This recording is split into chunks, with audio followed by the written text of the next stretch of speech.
Suddenly a rash of recessions around the world.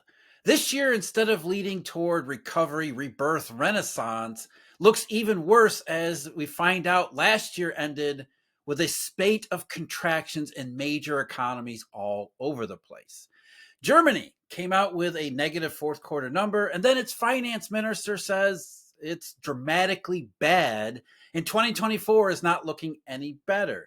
Japan, the Bank of Japan had said, we're going to raise rates. Inflation and growth is a major problem. We need to slam on the brakes here, except without ever having done anything, Japan's economy has already slammed on the brakes in two straight quarters of negative GDP. There, though, the Japanese economy isn't suffering a technical recession. This is an actual recession here, just like in Germany. As the headline says, as my friend Mike in Canada sent me, Japan unexpectedly slips into recession. Germany, now the world's third biggest economy, except Germany's economy is likely to slip below Japan's, and they're going to go back and forth, racing downward to who can take third place from the other one. And that's not the only, it continues. The list goes on and on. The UK, the United Kingdom, another large economy, also slipped into recession. And these recessions are seemingly expanding slowly, incrementally, but they're becoming more and more frequent at the top ends of the global economy. So the question we have to ask is, as these recessions very slowly creep up on us, is the United States, for example, going to be able to decouple from the weakness that seems to be unexpectedly hitting all the rest of the world? And here to help me sort out this recession question, Mr. Stephen Van Metre. Steve, we know you hear this all the time. I hear it all the time too. Who cares about Germany? Who cares about Japan? Who cares about the UK? Who cares about China? Who cares about South Korea? Who cares about, and on it goes. The United States is terrific. Haven't you seen GDP in the payroll report? Should we be concerned about what seems to be a more globally synchronized recession? Jeff, that is a perfect question, because if we listen to, of course, Fed Chair Jay Powell, the other central bankers, none of this matters. It's all incidental. In fact, it probably is even transitory at best, because labor markets, particularly in the US and around the world, are still holding up. I mean, look at the US stock market. If there wasn't a better proxy for the US economy, it's telling us, look, the wealth effect is just a matter of time before it resurges. Demand comes back in a big way. Inflation stays elevated. More jobs are created. Look, we all know none of that is actually true at all. And that is the problem here, is everybody thinks the US can decouple when it needs to and be recoupled when it's convenient to our view. And that's a challenge right now, because as you mentioned, we're watching these very large economies slow down. It's headed into recessions. But one thing that hasn't happened, and we know this is going to hit with a lag, is there is a point we're going to see labor markets start to unwind. Now, I know everyone's going to say, what, Steve, look, the weekly unemployment claims are low 200,000. I mean, there's no signs of stress here, except for all the people sitting on unemployment still. They're sitting around 1.985 billion, I think, Jeff, if I've got the number correct, or 1.895, somewhere right up in there. But that number is persistent. So if we were in a strong economy, if the labor market here was really as robust as everyone says, we should actually see that declining. We should see new orders at the factory picking up. But instead, we're seeing the trend for people sitting on unemployment actually go a little bit higher every week. And of course, the challenge is, if you lose your job and you're out for a few weeks or maybe even a couple of months, you probably have some cash savings and you could still afford your lifestyle and get on. The issue here is, as people stay on that longer and longer, their consumption drops. And I think that's what we're starting to see in all of these major economies right now.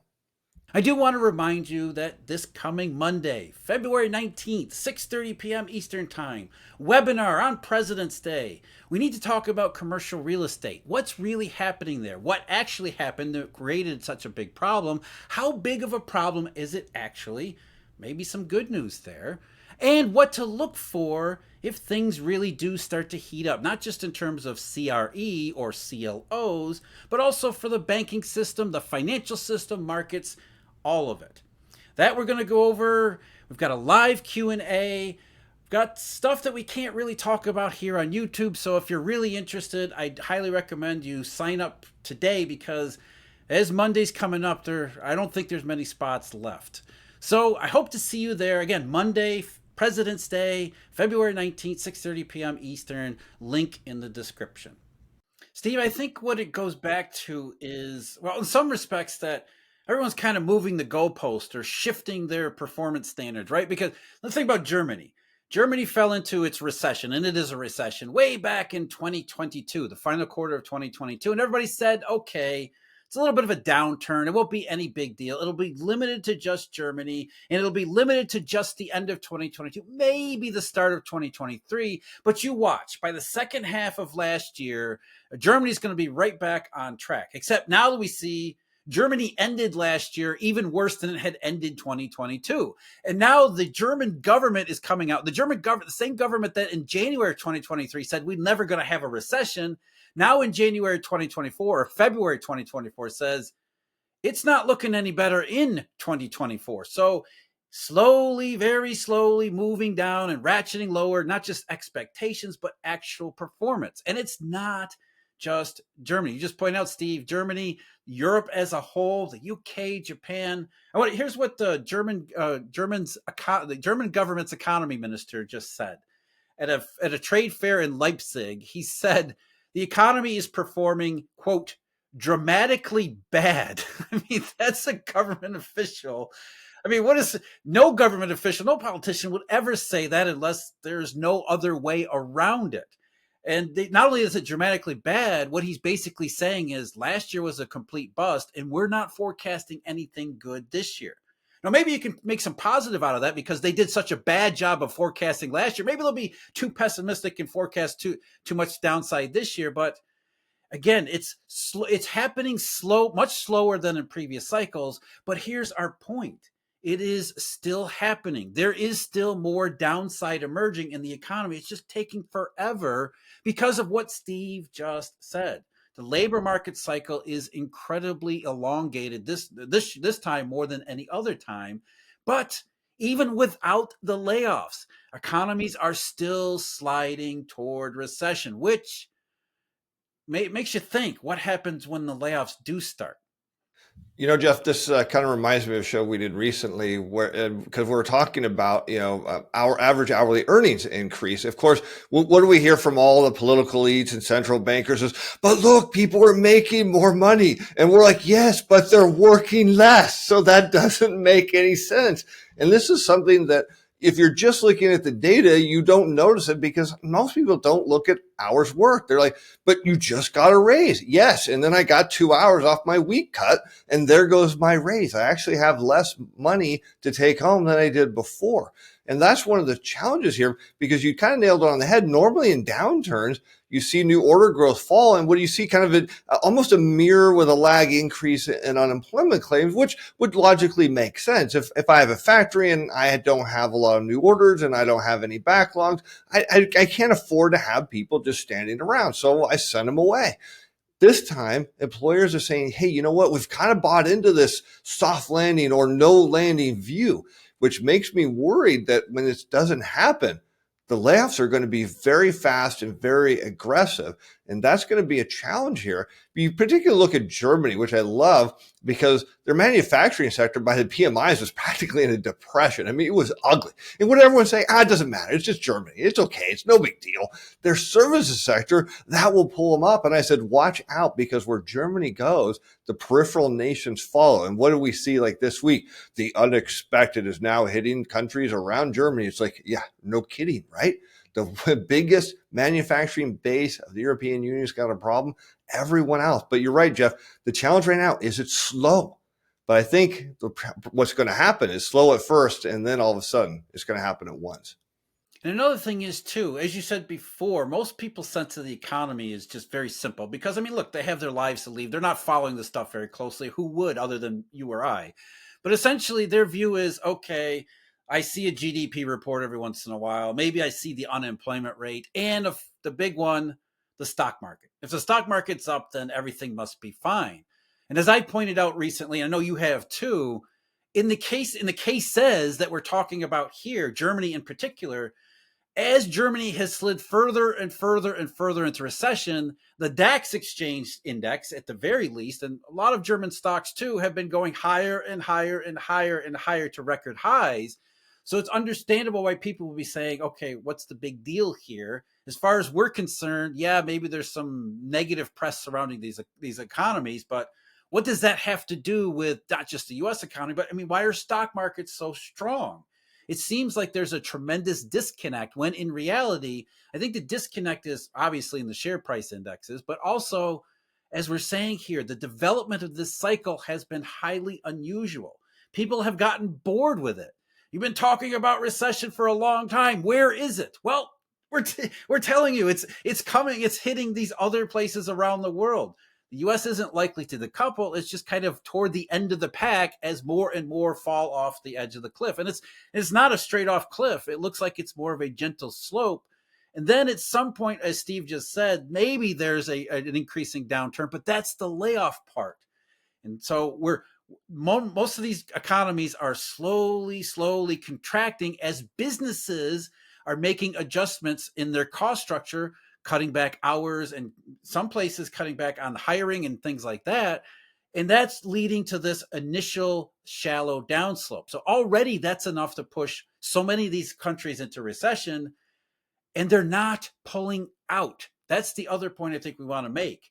As time goes on, the longer you would think, the longer this goes on, the more likely we'd get out of it at some point. It would just end. But the more this goes on, the further we go in that same direction. Yeah, that's right, Jeff, because you see these downward trends in data and people are like, well, I just want it to keep going to validate this alleged recession claim that you guys have. And then the data will pop up and everyone gets their pom-poms out and gets really excited. And then we're like, hold on, wait, we just give it a couple months and then it turns down again.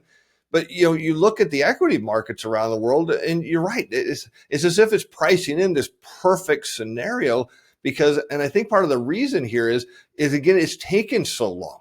And the people actually went to cash or moved their investments thinking the markets were going to go down. And then they didn't. And now they have no choice. You have to play FOMO. It's fear of missing out. I mean, why would you want to be in treasuries when the market's going up every day, day after day? Because more and more people are chasing it and they have no choice because they don't want to miss out.